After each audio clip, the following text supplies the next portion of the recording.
Assalamu alaikum everyone, that means peace, and welcome to IATEFL 2021.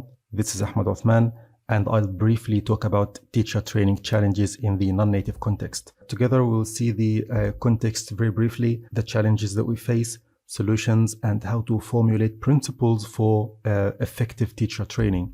The context. Our setting is at Al-Azhar English Training Center, which is a joint center between Al-Azhar University in Egypt and the British Council in Egypt. Our teachers do teacher, language, and training development. The learners study English, academic, and interfaith skills. Some challenges that we face are related to language, levels of experience, teachers' needs, credibility questions, and expectations. Here are some tips to address these challenges, things you do before, during, and after training. Before training, needs analysis is non-avoidable. Your understanding of elements such as context, needs, etc. will inform your design and delivery of the training program. We don't just do training and that's it. No, ensure you have aims for the whole program, for every session, and even for individual tasks. Needless to say, aims should be smart. Do consider going flipped, whether online or on campus.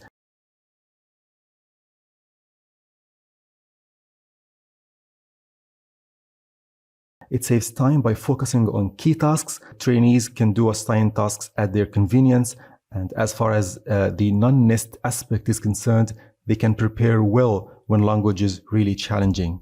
Establish your credibility by educating yourself, being specialized in an area such as assessment, and exploit all people in the room as resources. We complement each other.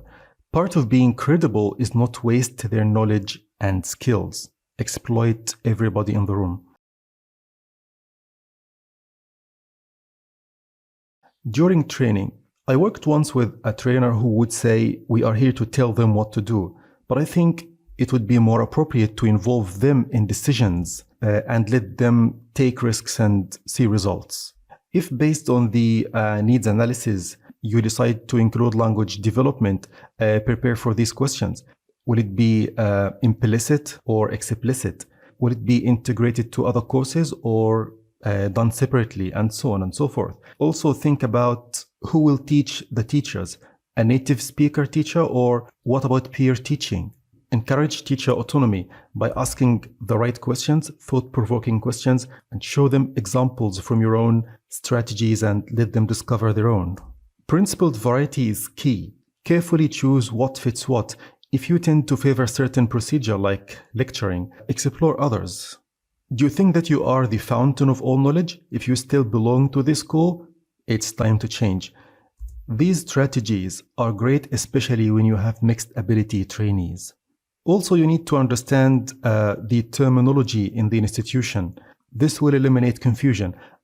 For example, are teachers called teachers or are they called trainers? Do you have lectures or sessions?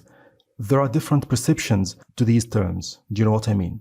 Post-training, we can say many things which describe the idea of follow-up. Ford, in his book, The Developing Teacher, suggested follow-up strategies like teacher diaries, teaching portfolios, and teacher development schemes. Also, the Kirkpatricks wrote a very good book on how to evaluate trainees' reactions, learning points, transferability of their learning, and also the results of the course. These are the books. How do you formulate principles for your own context? It's the art of asking questions. For example, in terms of language, do you need to incorporate language development? Think about it. Why and how? How can you match the training to the teacher's levels of experience? How do you cater for teachers' needs? How do you establish credibility as a non-native English speaker trainer? And how do you manage trainees' expectations? Hopefully, some insights were given on how to answer these questions in the previous part. And remember that training is an event, but development is a process. Thank you so much.